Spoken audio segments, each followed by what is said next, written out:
Ready to try this? 3 John.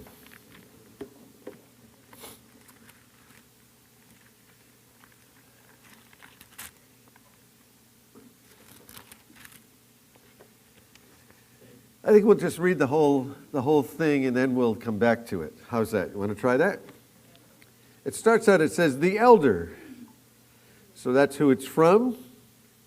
To my dear friend Gaius, whom I love in the truth. Dear friend, well, we've been seeing it, John has been saying that, dear friend. I pray that you may enjoy good health and that all may go well with you, even as your soul is getting along well. That's a great greeting, isn't it? Maybe we should add that greeting when we see each other.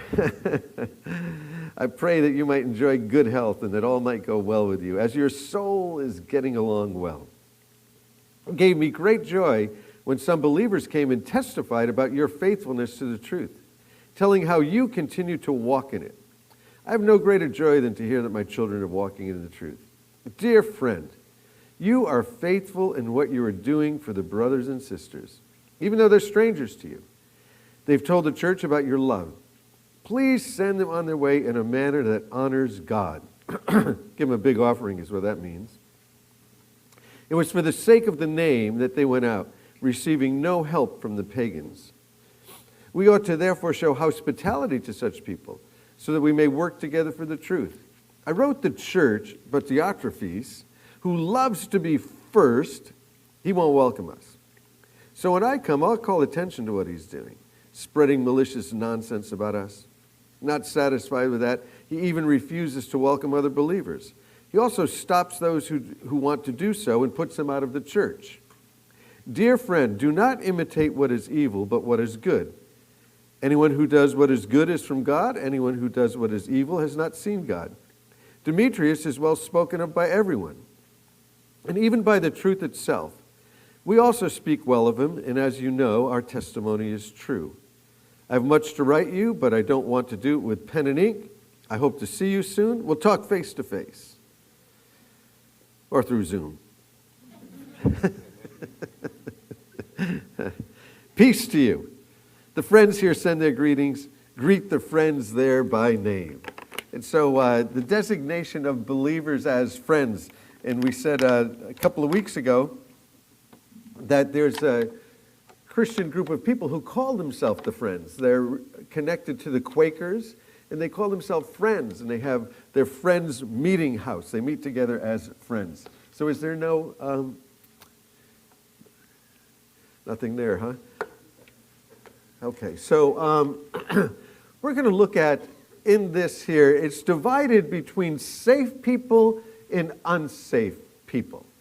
So here's the question for us, where is the most dangerous place in America? Detroit? Where? Chicago? What? What was that? You know what the most dangerous place in the United States is? Is your home. Your home is the most dangerous place. 40% of police officers who lose their lives when they're answering domestics. So what's a domestic? A domestic is when something's going on in your house and they call the police to calm your family down. To calm your family down. And so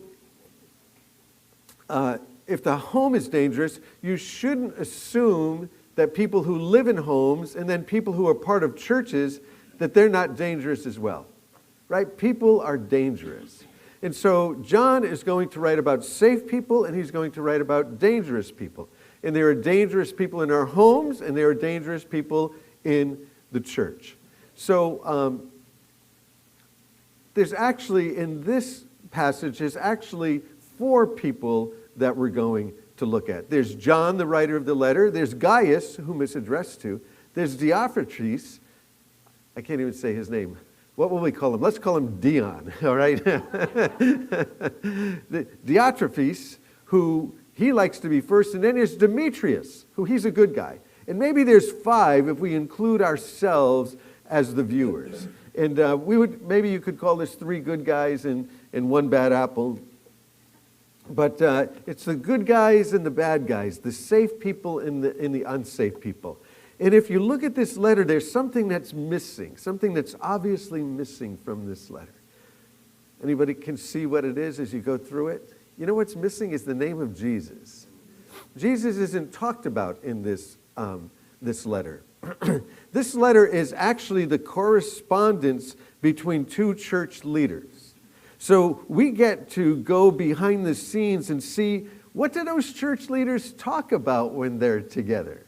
You ever see two church leaders together? What are they talking about? And then they have staff meetings. What are they talking about? Well, they're probably talking about the kinds of things that these guys are talking about.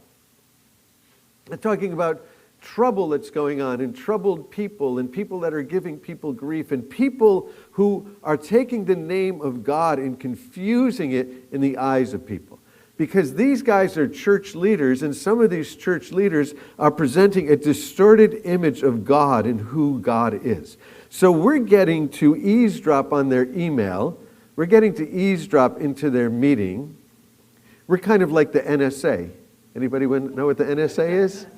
National Security Agency. You know, what was it, like 2 years ago they said that these guys had spied on like 188 million Americans or something like that. And so here we are, we're like the NSA. We are involved. We're reading people's emails. We are eavesdropping on them. It's kind of like the guy, did you hear about this guy? This guy that walked into the NSA and he said, "Hey, do you want to hear a joke?" And they said, "No, thanks, we already heard it." So you groan, but you will tell it.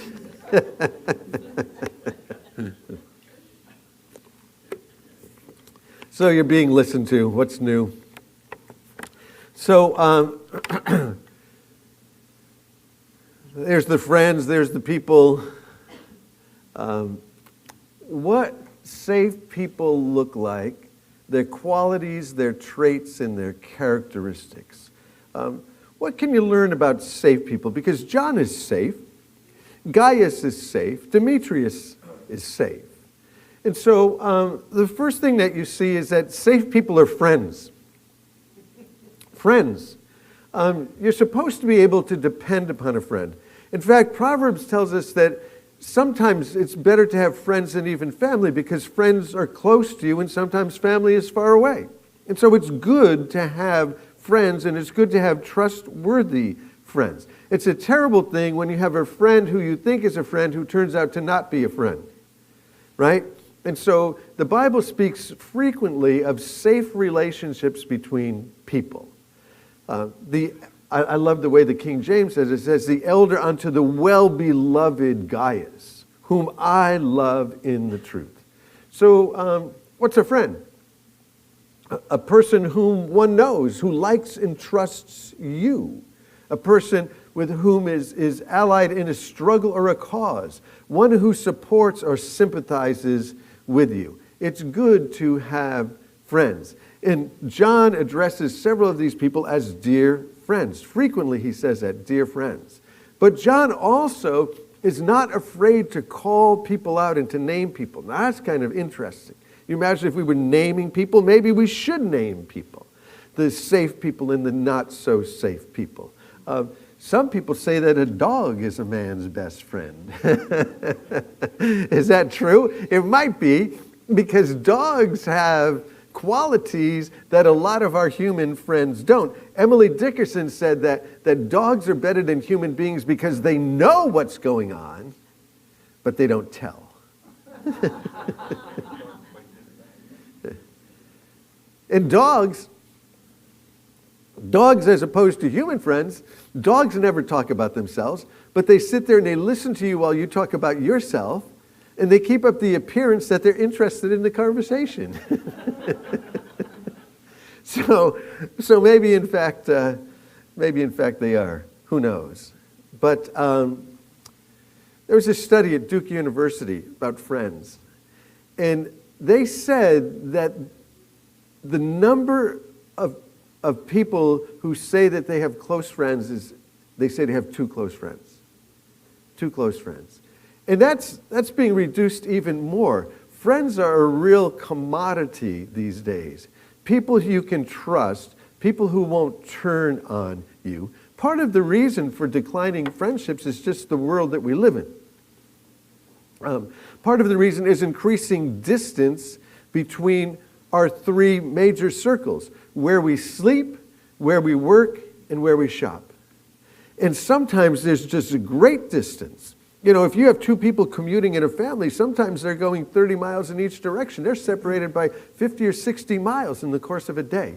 I had an experience, you might have heard me share this before, that I was in a grocery store line, and there was a couple in front of me, and the lady that was checking us out was talking to the lady, and then she was talking to the guy. And then she actually said, you guys know each other? And they said, we're married. Like, it's amazing that you can have relationships where you know the wife or you know the husband, but you don't even know that they're married. Don't even know that they're married. The distance that's created in our society is making it more and more difficult to keep up friendships. Friendships are work. They're work. And so God created people in His image. What's the first thing that you learn about God? God, in the beginning, God created the heavens and the earth. And when we were doing Genesis, we kept trying to drive this home, that word God is Elohim. It's God plural, the Father, the Son, the Spirit. In that plurality, the three in one, there's absolute completeness. There's companionship, there's friendship, there's love, there's all of those things. Jesus talked about loving, the Father loving Jesus with the love that they had before the creation of the universe. And God made us in His image. God made us relational. Made us relational. And we're going to find ultimate fulfillment and purpose in life when we have truthful, open, compassionate relationships in our lives. So, what else do we learn from this letter? Well, in this case, they're both believers. John is writing to another believer. He's writing to another church leader. Now, keep in mind that these churches are probably small home churches. If you go to Israel today, they'll bring you into some ancient homes and reconstructed ancient homes, and there's no home that's as big as this room.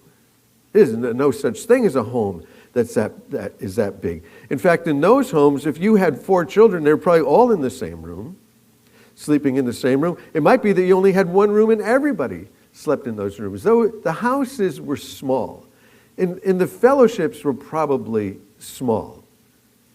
And so these guys are pastors or church leaders. Pastors are shepherds. They were watching over these little flocks. And as you go through the New Testament, you can see that John had his little circuit where he went and visited these flocks, and Paul had one. Paul's is more defined because the book of Acts follows Paul. But a lot of those fellowships are small fellowships. They're not huge. They're not mega churches. They're small fellowships. And there's something about having another believer as a friend that makes it possible to talk on a deep level. And these guys are talking to each other on a deep level about the thing that's happening in those small home fellowships, those young small fellowships. So relationship is mutual concern. They're concerned with each other. You see, John writes to the guy, and the first thing he says is, I'm concerned with you. I'm concerned with you. We have something similar that we say. John said it this way: I pray that you might enjoy good health and that all might go well with you, even as your soul is getting along. And we have a saying, we ask each other, hey, how you doing? What do you say when somebody says, how you doing? Good, good, good, good, good, good, good, good. Well, are you really concerned? Try this when I do this every once in a while. Somebody says, hey, how you doing? I go, oh, I'm miserable, man, terrible. This is the worst I've ever been doing. Like, I can't believe, thanks for asking, and people are like, no, and really want to know. There's no mutual concern there. It's just a saying. It's just a phrase. It's just something that we do. Well, John and Gaius are concerned with each other. They're concerned with each other's well-being, their total well-being. They're concerned with each other's health. They're concerned with each other's spiritual life. They're concerned with how they're getting along in the world. They're concerned with their whole life.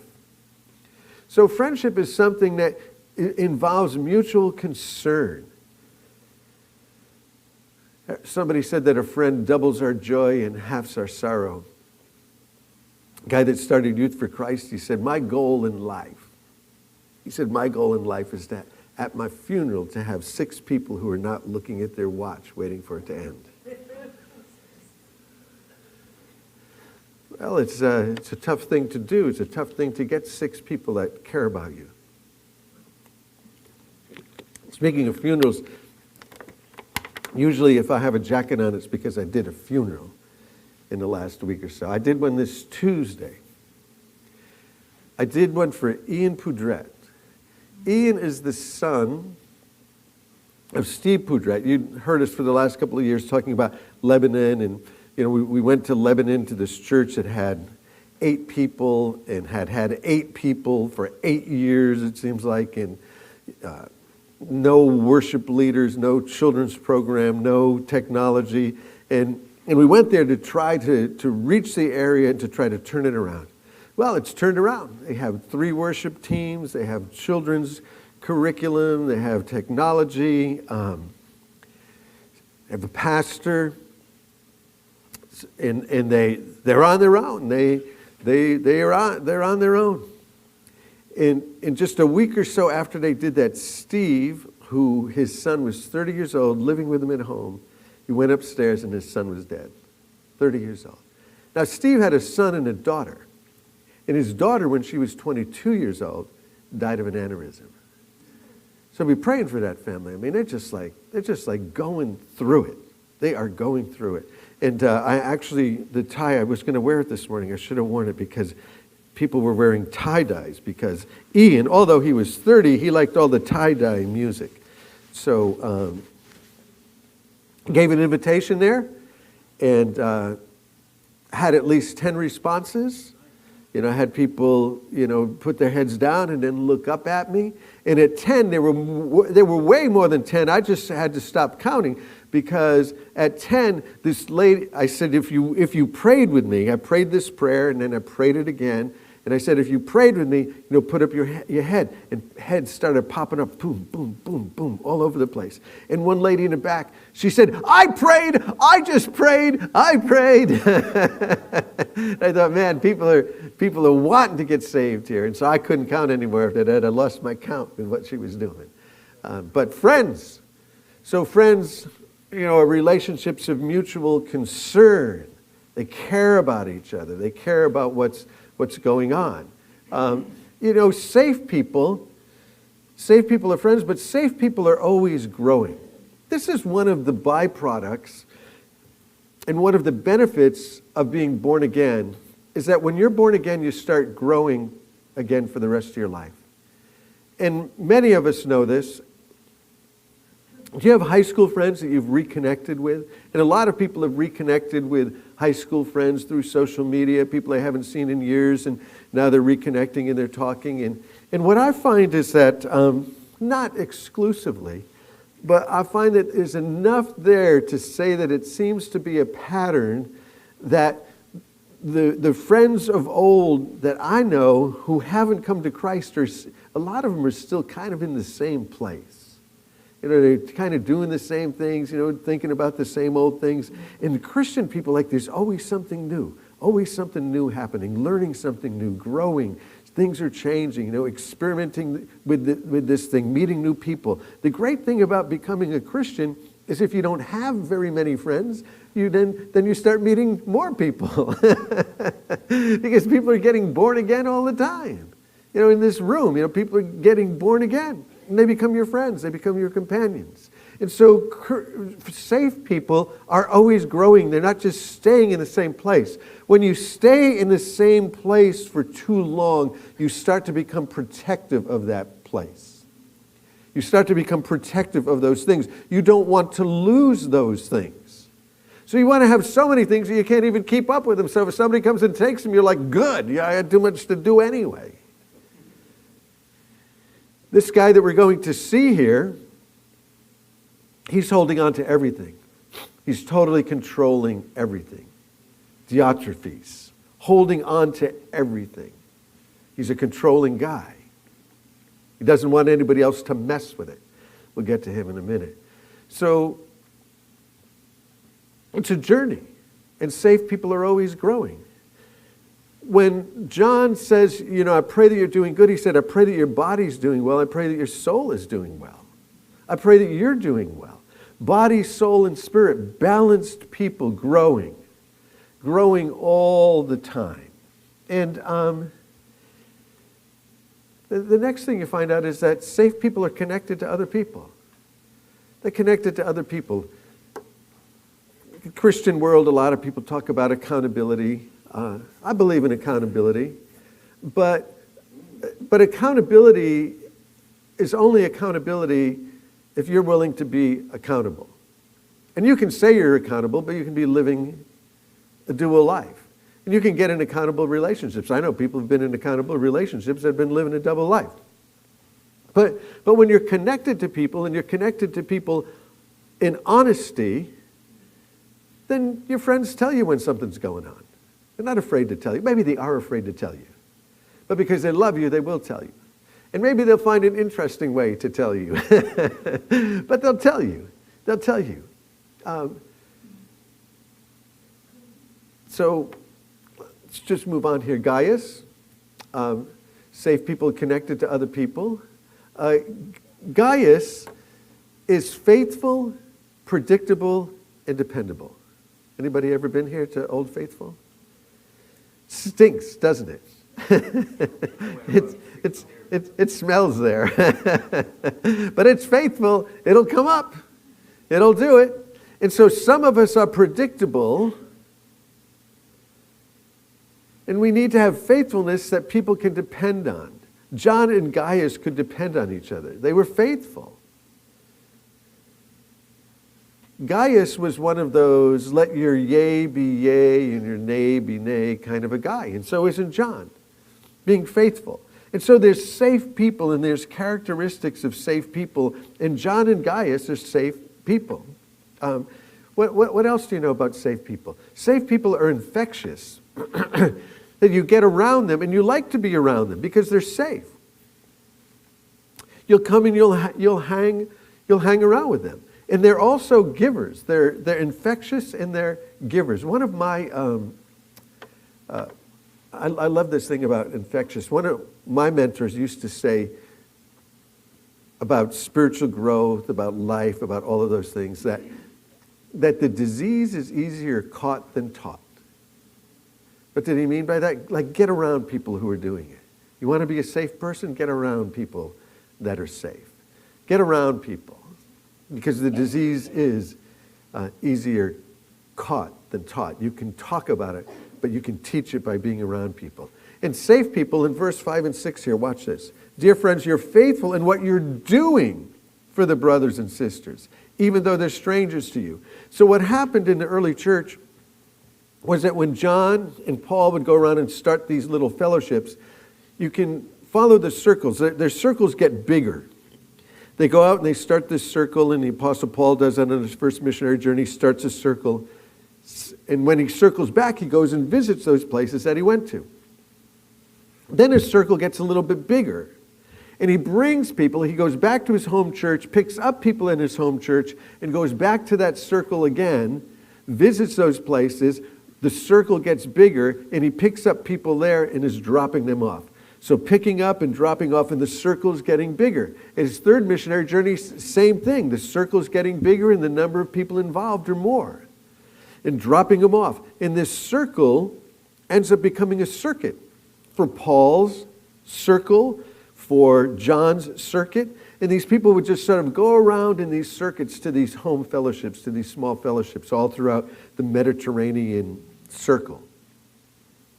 And so when they're going, they're depositing something, they're leaving something. You see, I have no greater joy to hear my children are working in the truth. But dear friend, verse 5, you're faithful in what you're doing for the brothers and sisters, even though they were strangers to you.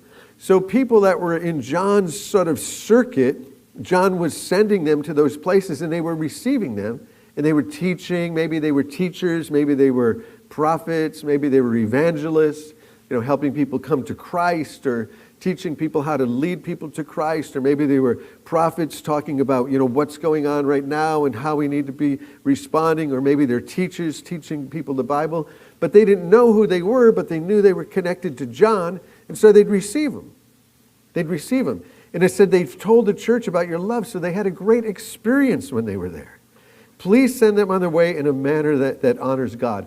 And there, I believe that what he's saying is give them a big offering. Give them some cash. Like, these guys are going out on their own. They're going out in the name of the Lord. So be generous to them. And so saved people are infectious, but they're also givers. They're also imparting into people. They're always depositing into people. If you deposit into people, you know what? You'll actually get an ROI. You'll get a return on that investment. I guarantee you'll get a return on that investment. One of the first things that the guy that led me to Christ told me was, you can't outgive God. God is not going to be your debtor. If you think you're going to outgive God, you've got another thing coming, because he will not be your debtor. So they were generous. They were always depositing in people. Saved people deposit in people. Unsaved people take out of you. Saved people deposit into others. And so these guys are saved. There's these saved people. But there's unsaved people. Want to look at the unsaved guy? Ready to do that? And we probably should do an inventory and see who we are. Am I safe or am I unsafe? Because whatever is in Dion.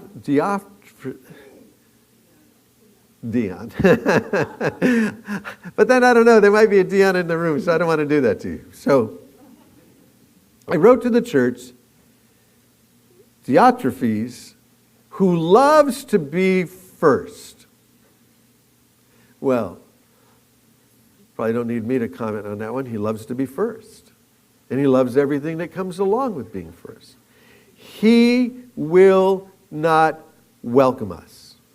Well, you see, Gaius, they were welcoming all of the people who were coming around, and they were welcoming them with joy.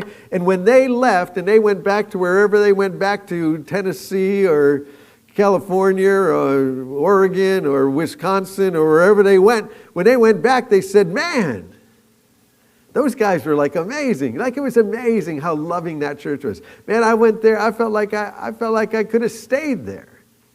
I just felt the love. And man, they were generous to me. They were good to me. Well, not so this other guy.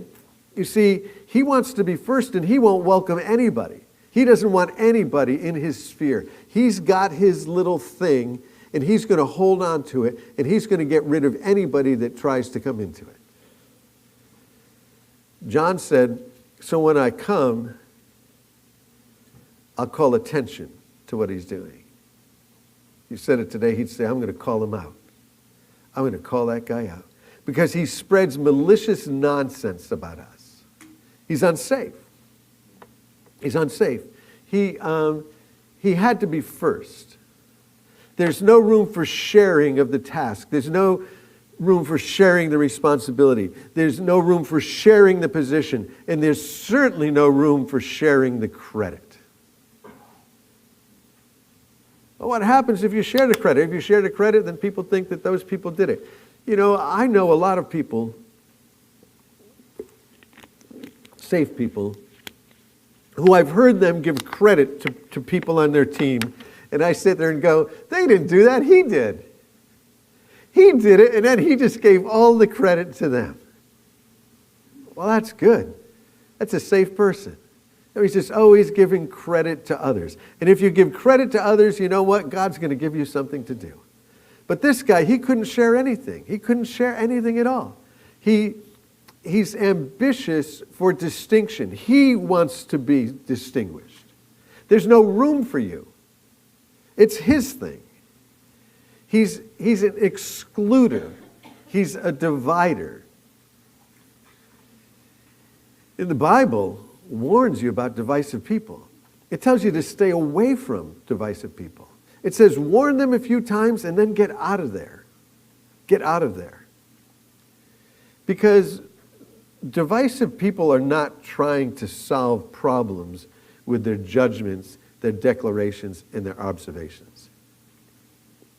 Look, John and Gaius here, they're doing all three of those: judgments, declarations, and observations.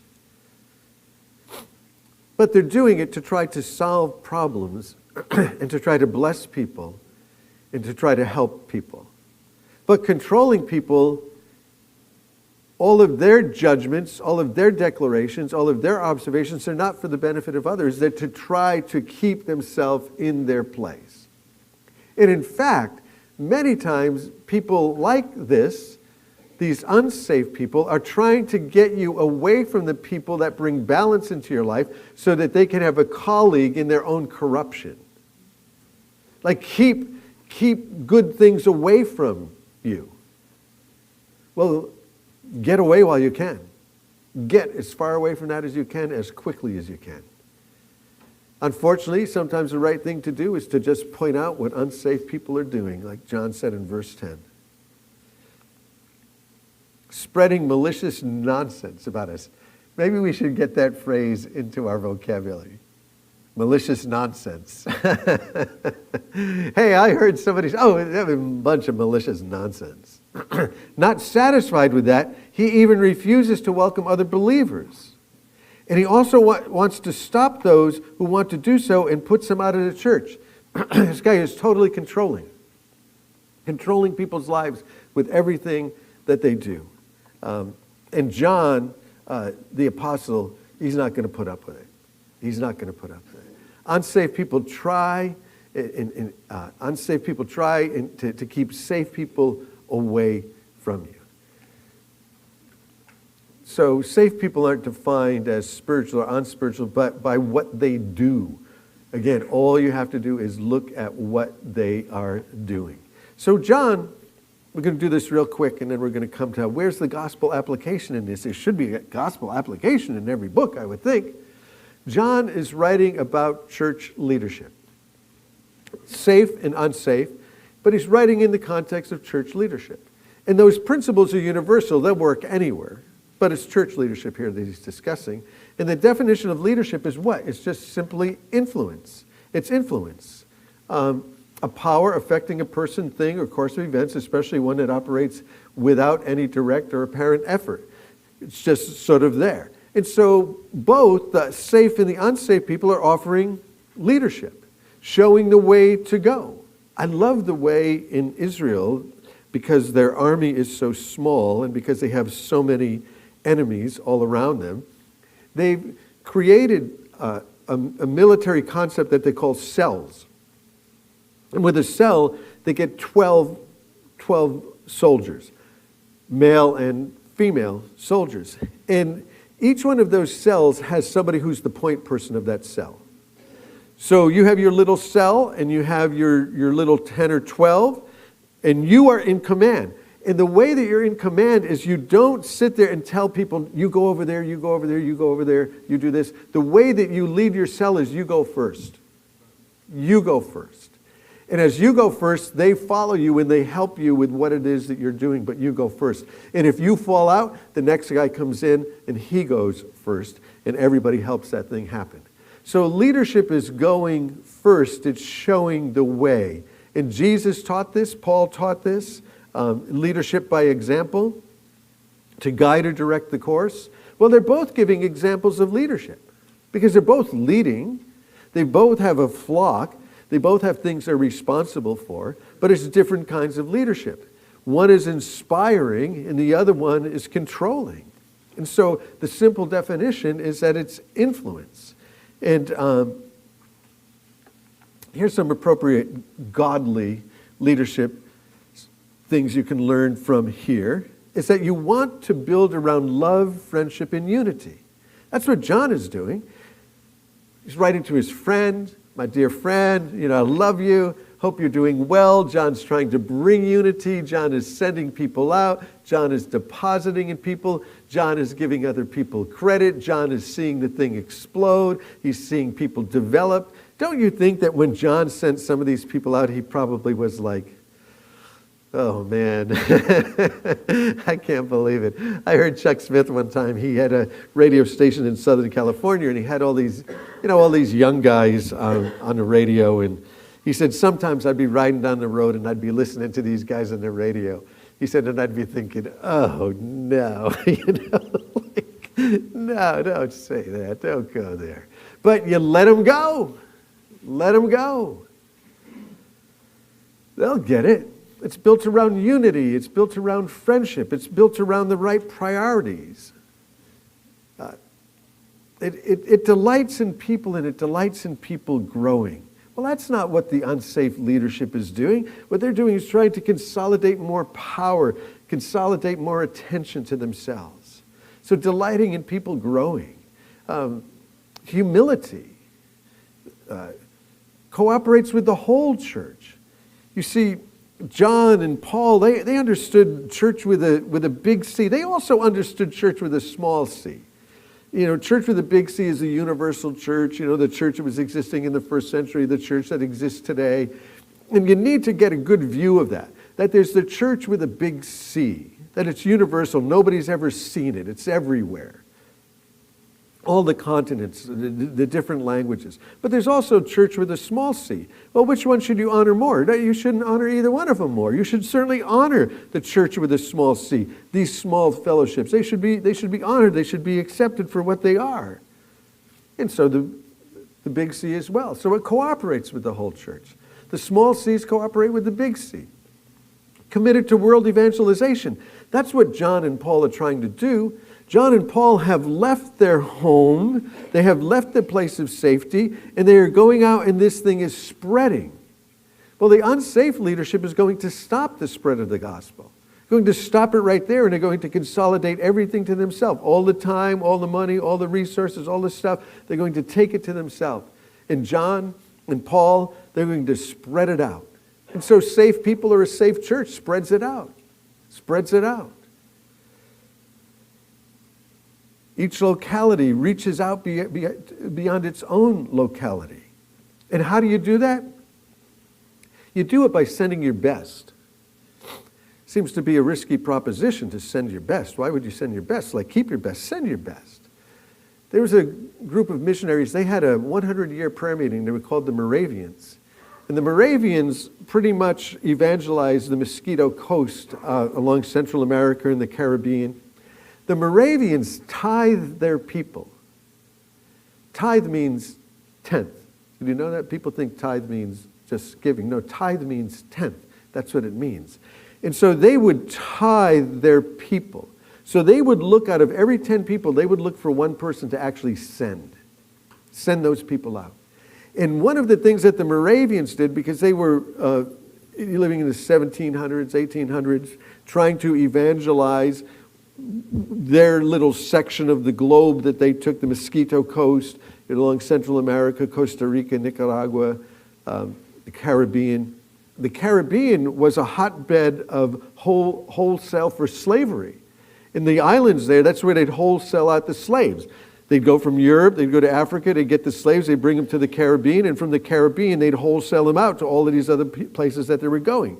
And so the Moravians wanted to reach the people that were being enslaved, and some of the Moravians actually sold themselves into slavery in order to minister to the slave population. Wow. Talk about commitment. Well, commitment to what? Commitment to Jesus, commitment to world evangelization, commitment to giving their best, and even selling themselves into slavery. Coming alongside those who are doing it. Cooperating with the larger groups. That's what you're supposed to be doing. John is trying to encourage them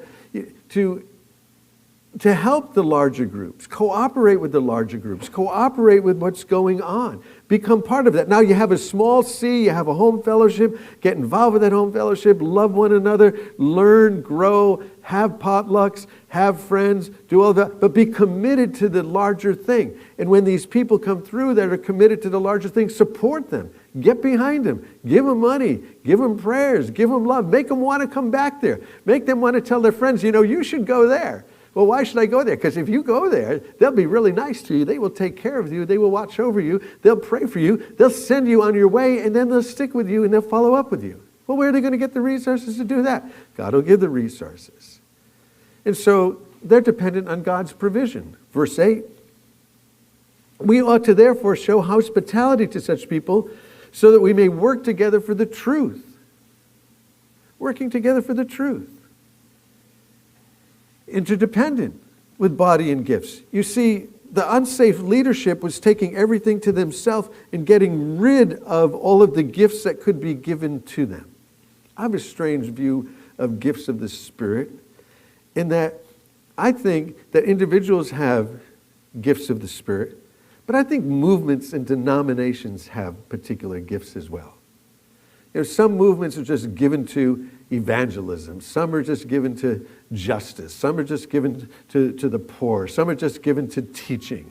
And I think that each of them can learn from each other and take from each other. We should be interdependent. Do what we're doing in the small C, but man, the big C has an awful lot to offer us. Appropriate godly leadership, safe leadership, it's not dictatorial. It's not arrogant. It's not divisive. It does what's good. It leads by example. And it's well spoken of. That's what it says in verse 12. Demetrius, there's another one of the good guys. Demetrius is well spoken of by everyone, even by the truth himself. And we also speak well of him. And you know that our testimony is true. I have much more that I want to write to you. Peace to the friends. So, where's the gospel in this? Because the name of Jesus isn't in there. So, where's the gospel? Where do you find the gospel in the midst of it? These little fellowships all across the planet, it's still going on all across the planet. God is not always properly represented or portrayed in them.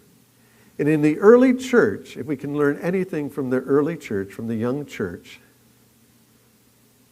from the primitive church, is that even then, in their house churches, they were not always properly representing or portraying God.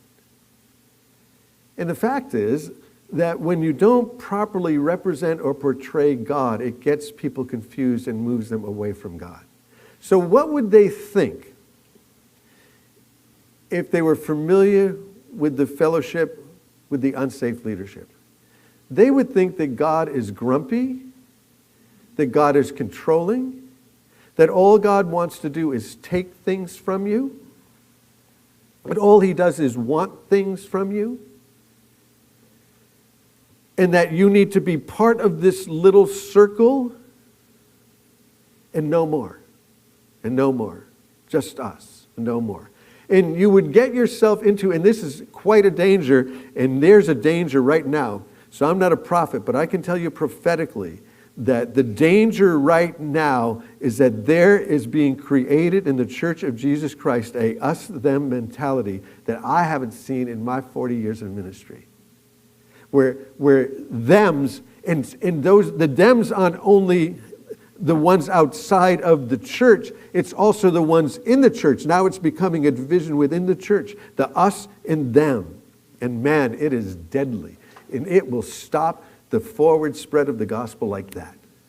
It will shut it right down. And so, not properly represented. What would you see if you went to that church then? You would see what you can go and see other places. We need to turn around who we are and to act differently because God is not being properly represented. He is here being represented as controlling, grumpy. It's just us. We don't let anybody else in. The Church of Jesus Christ, the influence and the example of the Church of Jesus Christ is one that washes feet. Not one that's controlling. I love Jesus. He's got all these followers, and he says to them, you guys are just following me because of the food. If you don't want to follow, you don't need to follow. Now, what church leader have you ever heard say that? You're coming in a Sunday morning, and he says, yeah, if you guys don't want to come here, don't come here. Make no difference to me. Whatever you do, you're free. You're free human beings. Go do what you want to do. So this freedom that's offered, washing the feet or controlling, excluding or demeaning, selfless or selfless. What are we going to be? Who are we? Are we the ones who wash the feet? Here's the thing.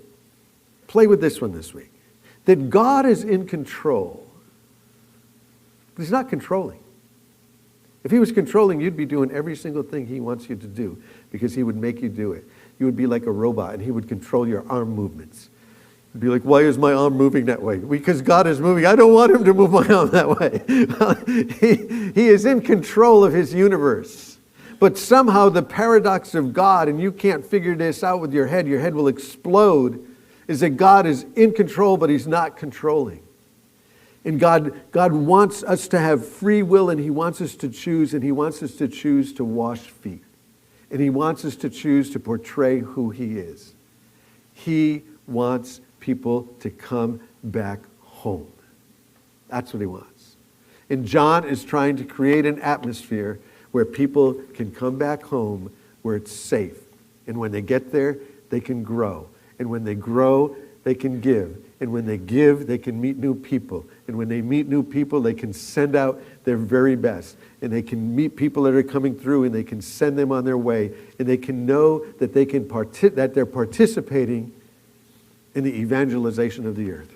When we were doing this ministry out of here, we started it, I Am International Association of Missions, which became, for the Vineyard Christian Fellowships around the campus, started here, actually became the whole model for their missions. We used to say that you can't really send missionaries, you can just lend them. And so you lend them to the nations. And we should be finding people that we can lend, people who will go, Moravians who will sell themselves into slavery and get behind them. So that we can say that we are participating in that. We are doing that. What we wanted to be able to say in I Am was that we had 10 churches. We wanted them all to be able to say, we are planting churches in Spain. Whether they gave a lot or gave a little, we are doing it together. And John is creating that opportunity for all of us, be in a safe environment to evangelize the entire planet before Jesus returns. So let's close with a prayer and close with a song. And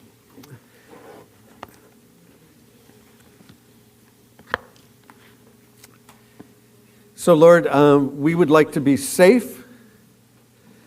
We would like to give freely. We would like to participate in what you're doing with ministers and ministries, locally, regionally, around the planet. And so, Lord, that prayer of Jabez, extend our tent. Lord, we can give more, we can serve more, we can get behind more. And Lord, we know that the more that we give, the more you'll give to us. So may the Lord take your life and use your life. May you be participating in the harvest. Jesus said, open your eyes, the fields are white unto harvest.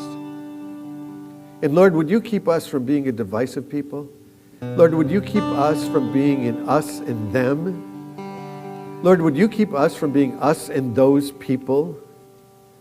Lord, inside the church and outside of the church.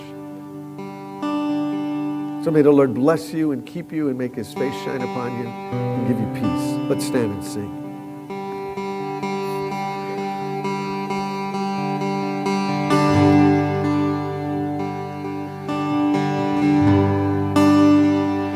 This is the air I breathe.